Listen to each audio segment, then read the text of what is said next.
এইচএসসির ফলাফলের পরপরই গুচ্ছ থেকে বের হয়ে জগন্নাথ বিশ্ববিদ্যালয়ের ২০২৪-২৫ সেশনের জন্য একক ভর্তি পরীক্ষার বিজ্ঞপ্তি প্রকাশ। বিশ্ববিদ্যালয়ে ভর্তিচ্ছুদের মাঝে সৃষ্টি হয় শঙ্কা। গুচ্ছ থেকে বিশ্ববিদ্যালয়গুলো যেন বের হয়ে আলাদা করে পরীক্ষা না নেয়, সুবিধা অসুবিধার কথা তুলে ধরে গত বছর নভেম্বরে শিক্ষা উপদেষ্টার কাছে স্মারকলিপি দেয় শিক্ষার্থীরা। এরপর ডিসেম্বরে প্রথমে শিক্ষা উপদেষ্টা এবং দ্বিতীয়বার শিক্ষা মন্ত্রণালয় থেকে বিশ্ববিদ্যালয়গুলোকে চিঠি দিয়ে গুচ্ছ পরীক্ষা পদ্ধতিতে থাকতে নির্দেশ দেওয়া হয়।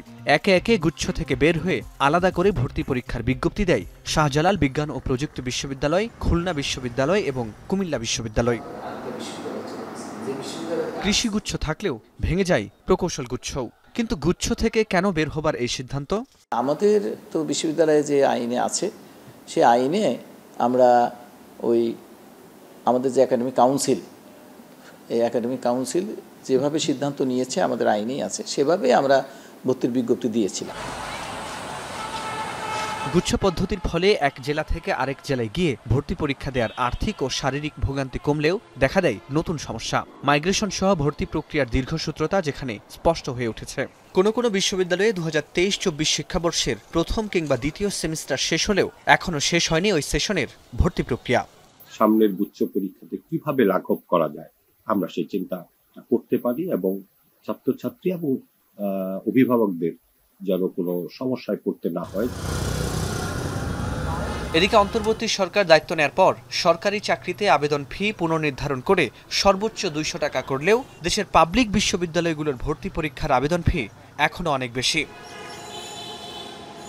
বেশ কিছু বিশ্ববিদ্যালয় গুচ্ছ থেকে বের হয় ভর্তিচ্ছুদের গুনতে হচ্ছে অতিরিক্ত অর্থ। শিক্ষার্থীবান্ধব প্রক্রিয়া সবকিছুর দিকে দৃষ্টি দিয়ে যেন অন্তত এবছর গুচ্ছ এবং কৃষিগুচ্ছ ভর্তি পরীক্ষাটা বহাল থাকে।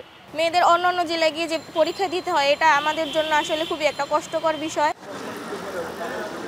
শিক্ষার্থীদের ভোগান্তি কমাতে গুচ্ছ পদ্ধতিতে সংস্কারের পরামর্শ সংশ্লিষ্টদের। কোনটা হলে ভালো হয় ছাত্রদের জন্য, এই রকমই একটা ব্যবস্থা যদি করতে পারে, এটাকে আমি প্রশংসা করব। We must look into the education advisers letter respectfully. এটা অত্যন্ত সুন্দর একটা চিঠি লিখেছেন, উনি সবার কাছে অ্যাপিল করেছেন। এটি চাপিয়ে দেওয়ার বিষয় না, ওনার অ্যাপিলের বিষয়টা ভালোভাবেই ফুটে এসছে। এটা গুরুত্ব সহকারে বিবেচনা করা হবে সিদ্ধান্ত গ্রহণের ক্ষেত্রে, এটাও আমি বিশ্বাস করি। এইচএসসি ও সমমানের পরীক্ষায় উত্তীর্ণ 10,35,000 শিক্ষার্থী, যাদের অনেকেরই স্বপ্ন পাবলিক বিশ্ববিদ্যালয় থেকে উচ্চশিক্ষা গ্রহণের। তবে ভর্তি পরীক্ষায় অভিভাবক এবং শিক্ষার্থীর যে দীর্ঘদিনের ভোগান্তি, তা লাঘব করতে পদ্ধতিতে সংস্কারের দাবি সকলের। ফরহাদ বিন নূর, এখন, ঢাকা।